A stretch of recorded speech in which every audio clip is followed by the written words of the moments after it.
Hello नमस्कार guys good evening. यति बेला हामी साँझमा चाहिँ हाम्रो मिलन सरसँग भेट भइरहेको अवस्था हो। यति बेला हामी थोरै कुरा अगाडि बढाउने तर्फमा छौँ। हाम्रो मिलन सरको चाहिँ अब सुरुको अवस्थामा उहाँ गायकतिर लाग्नुभएको, त्यति बेला पनि एकदमै चलेको गायक हुनुहुन्छ उहाँ।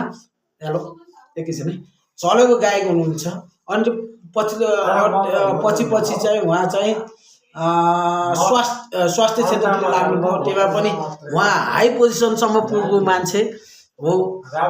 त्यसपछि फेरि कलाकार विद्यालय जोड्दै हुनुहुन्थ्यो र जोड्दै गर्दाखेरि र पछिल्लो समय चाहिँ उहाँको चाहिँ हामीले धेरै चाहिँ उहाँले मर्छ बोलमा उहाँको प्रतिभा हामीले देखेकै हो।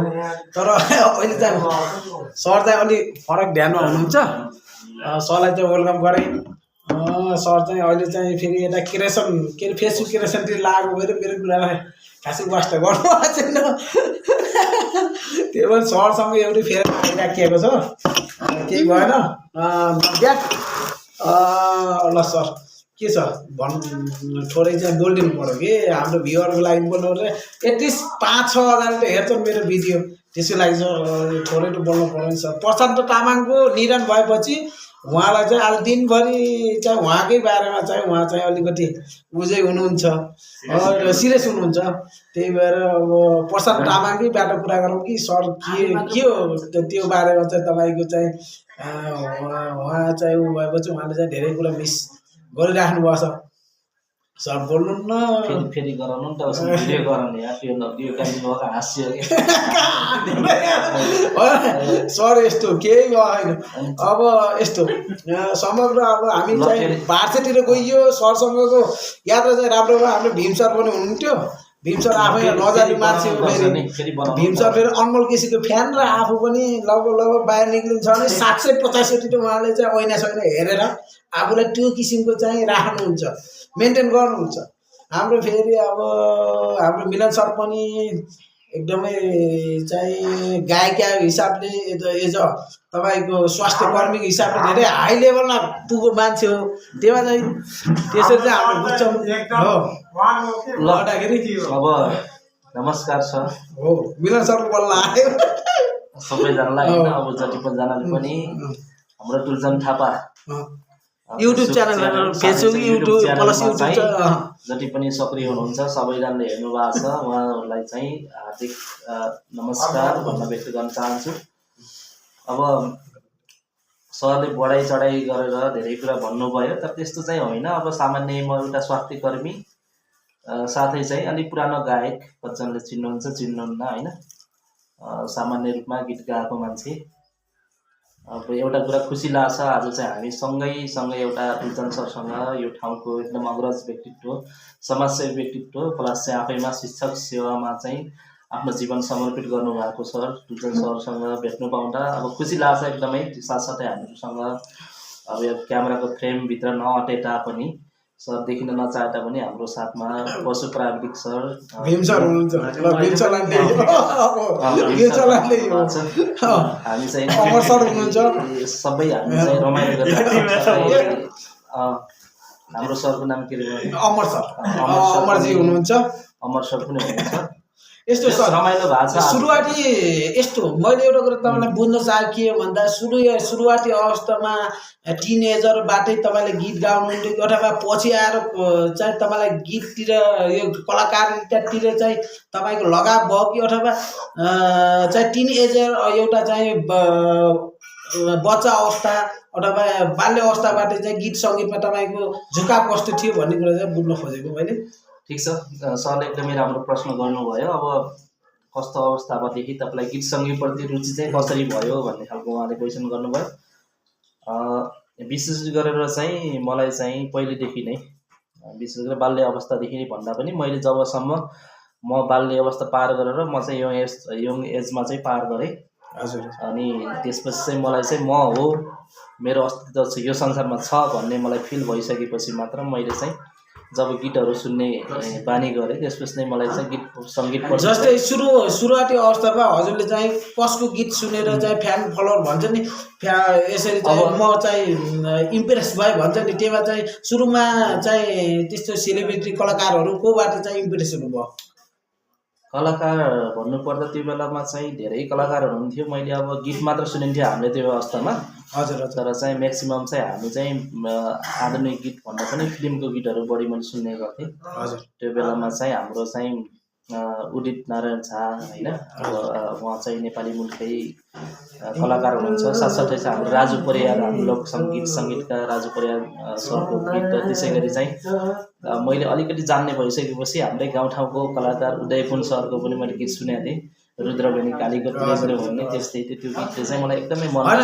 हजुर भनेपछि कस्तो रहेछ भन्दा अलिकति चाहिँ लोकगीततर्फ आधुनिक गीततर्फ पनि झुकाव रहेछ तपाईँको ठ्याक्कै ट्र्याक त्यो तपाईँ हिँड्न खोजेको बाटो चाहिँ आधुनिक हो कि लोक हो कि के हो मिलन सर म चाहिँ सबै क्षेत्र सर मैले चाहिँ यस्तो हो अब कला भन्ने कुरा कला गला भन्ने कुरा चाहिँ कहिले पनि सकिँदैन होइन अब कला गला भन्ने कुरा चाहिँ एकै ठाउँमा मात्र भन्ने पनि हुँदैन जस्तो लाग्छ मलाई म चाहिँ सङ्गीत प्रेमी मान्छे हो सङ्गीत प्रेमी चाहे त्यो लोकगीत होस् चाहे त्यो आधुनिक गीत होस् चाहे त्यो पप गीत होस् सबै गीतमा चाहिँ म चाहिँ आफ्नो बेस्ट चाहिँ दिने कोसिस गर्छु गाउने कोसिस गरिरहेको छु म त्यस्तो बढी त्यस्तो भर्सटाइल गीतहरू पनि मैले अलिकति गाउने कोसिस चाहिँ गर्छु हजुर जस्तै राजु परियारलाई सम्झँदाखेरि राजु परियारको तपाईँको जुन राजु परियारलाई नै आइडलको रूपमा ल्याउनुहुन्छ लोकगीतबाट अनि त्यसरी ल्याउँदै गर्दाखेरि राजु परियारले तपाईँलाई कुन गीतले चाहिँ हो राजु परियार सहज मेरो आइडल हो भन्ने कुरालाई चाहिँ बिलिभ कसरी गर्नुहुन्छ धेरै छ राजु परियार गीत कुनै एउटा सम्झेर पढा कसरी सम्झ एउटा सुनपानले मायालु भन्ने खालको गीत एउटा मैले सुनेको थिएँ त्यसै गरी रुद्रबेनी कालीको प्रेमले भन्ने गीत पनि राजु परियारले ज्यूले गाउनु भएको थियो त्यो गीतहरूलाई मैले सुन्दाखेरि चाहिँ मैले चाहिँ यो चाहिँ म पनि गाउन सक्छु होला म पनि उहाँको चाहिँ ट्र्याक फलो गर्छु उहाँले जुन बाटो हिँड्नु भएको छ म पनि अलिकति कोसिस गर्छु भन्ने चाहिँ मैले कोसिस गरेँ जस्तै हिजो जस्तै राजु परियार अनि हजुरले देखेको आधुनिक गायकहरू देख्दै गरेर आफू स्वयं त्यसैमा लाग्दै गर्दाखेरि त्यो फिल कस्तो रहेछ त्यो भोगाइ के हुन्छ अथवा हजुरले एल्बमहरू गर्नुभयो त्यसमा चाहिँ भोगाइ कस्तो भयो र आउने चाहिँ नौदिन कलाकारहरू हुनुहुन्छ तिनीहरूलाई चाहिँ होइन अरूको देखेर चाहिँ झ्याम्मै चाहिँ हाम फाल्दै गर्दै गरेको देखिन्छ त्यसमा चाहिँ त्यस्ता कलाकारहरूलाई के भन्नुहुन्छ किनभने तपाईँको स्टेज पर्फर्मेन्स पनि देखियो के एल्बमहरू पनि गर्नुभएको छ अनि गर्दै गर्दाखेरि अब नआगन्तुक कलाकारहरूलाई चाहिँ तपाईँले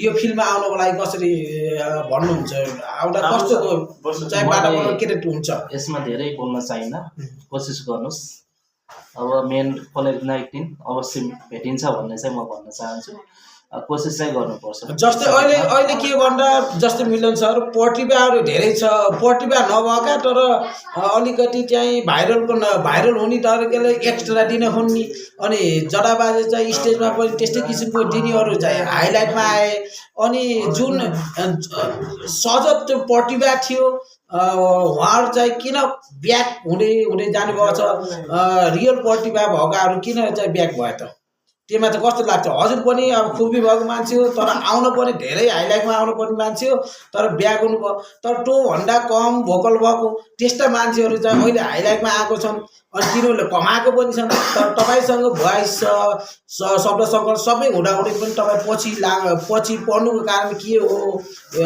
तपाईँलाई कस्तो लाग्छ ठिकै छ यस विषयमा अब नेपाली तपाईँको नेपालको हाम्रो सामाजिक व्यक्तित्वहरूको हातमा आउने कुरा हुन्छ मेन कुरा चाहिँ कस्तो हुन्छ अहिलेको जमानामा चाहिँ भन्ने यथार्थ भन्नुपर्दा चाहिँ तपाईँको चाहिँ अब राम्रो गरेर भन्दा पनि अलिकति उटपटाङ गर्न सक्ने अलिकति होइन फरक खालको अभिव्यक्ति गीत स्वर भन्दा पनि मान्छेले चाहिँ कलालाई भन्दा पनि अहिले चाहिँ तपाईँको चाहिँ अलिक कौनाले चाहिँ अलिकति हँसाउन सक्छ कौनाले चाहिँ अलिक उटपटाङ गर्न सक्छ त्यस्तो खालको लागि चाहिँ अहिले नेपाली समाजले चाहिँ मन पराएको विषय रहेको छ राम्रोलाई भन्दा पनि नराम्रो प्रायलाई चाहिँ नराम्रो कुराहरूलाई चाहिँ हामीले यो जुन भाइरल भन्ने कुरा कतिको विश्वास गर्नुहुन्छ भाइरल भन्ने कुरामा अब लक हो लक अब कसैको हुन जसको पनि हुन पायो त्यो चाहिँ त्यसरी जस्तै राम्रो गर्दा गर्दै भाइरल हुनु त उसले कन्ट्रिब्युसन गरौँ आफ्नो क्षेत्रमा काम गरौँ त्यो स्वाभाविक हो उसले पाउन नि पर्छ तर जुन मान्छेले चाहिँ लगाएकै छैन,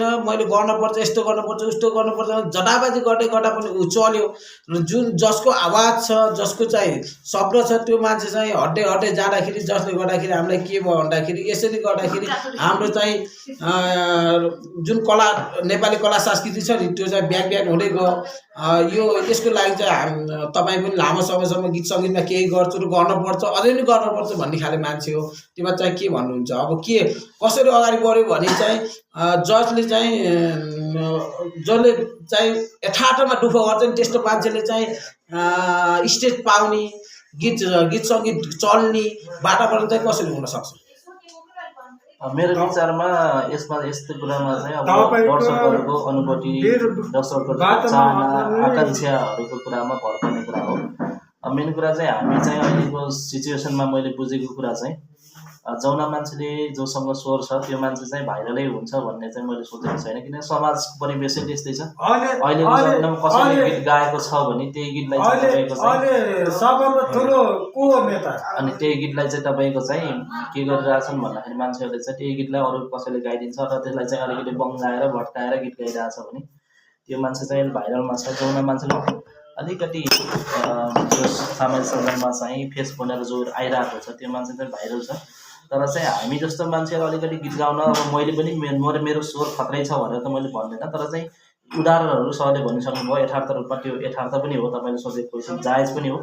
र त्यो कुरामा चाहिँ तपाईँको धेरै कलाकारदेखि ठुलो कलाकारहरूसम्म पनि यो चपेटामा पर्नु भएकै छ। अब यसमा चाहिँ कुनै सरकारले अथवा कुनै राज्यको एउटा कुनै व्यवस्थापनमा चाहिँ कुनै एउटा संविधानमा कुनै अथवा नीति नियममा चाहिँ केही बनाउनुपर्छ भन्ने चाहिँ मलाई लाग्छ है मेरो विचारमा। यस्तो समग्रमा सर जस्तै के भयो भन्दा जस्तै राम्रा मान्छेहरू चले त्यो समस्या होइन, तर जसले लोक सांस्कृतिक जुन नेपालीपनामा बिग्री ल्याउने मान्छेहरू चाहिँ भाइरल, जसले राम्रो गर्छु भन्ने चाहिँ पछि पटै गर्दा त यसले के नेपालको लोक सांस्कृतिक लोक सङ्गीतमा चाहिँ अलिकति फरक चाहिँ राम्रै गर्दा चलेन भनेपछि ल म मिलन सरले राम्रो गर्नुहुन्थ्यो हिजोको दिनमा, तर अब म चलेन भनेपछि उहाँले नराम्रो गर्दा चल्नुहुन्छ भने उहाँले नराम्रो गर्नुहुन्छ, तपाईँले अभियसली गर्नुहुन्छ।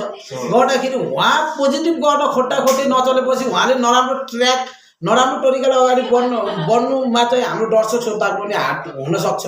उहाँले हिजो बिहान राम्रो गर्दा नचल्ने, भोलि बिहान चाहिँ त्यही कुरालाई चाहिँ नराम्रो तरिकाले अगाडि बढ्नुभयो भने उहाँलाई चाहिँ hi Milan sir, we want Milan sir भनेर त्यसरी चाहिँ अगाडि बढ्ने कन्डिसन हुँदा तपाईँलाई लाग्छ कि कुनै बेला चाहिँ म भाइरल हुनको लागि बरु यो चाहिँ जुन बाटो हिँडेछु त्यो बाटो चाहिँ म चाहिँ छोडेर अर्को बाटो जाम जस्तो हुन्छ कि हुन्न सर?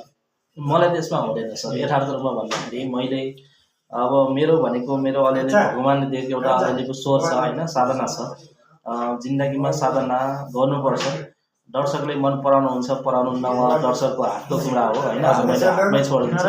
तर चाहिँ भाइरल हुनुको लागि एक्स्ट्रा केही गर्नुपर्छ, म भाइरल हुनुपर्छ भन्ने पनि मलाई छैन। किनभने मैले चाहिँ आफ्नो जिन्दगीमा चाहिँ भरै एउटा गीत गाउँ या दर्जनौँ गीत गाउँ होइन, तर चाहिँ मैले चाहिँ मेरो मनदेखि नै गाएको हुन्छु र मैले मनदेखि गाएको गीत चाहिँ मैले चाहिँ आफ्नो बेस्ट दिने कोसिस गरेको हुन्छु। त्यसमा चाहिँ दर्शक श्रोताले चाहिँ राम्रो नराम्रो अब एउटा यस्तो हो मिलन सर, एउटा कुरा के भन्दा हजुरको भोइस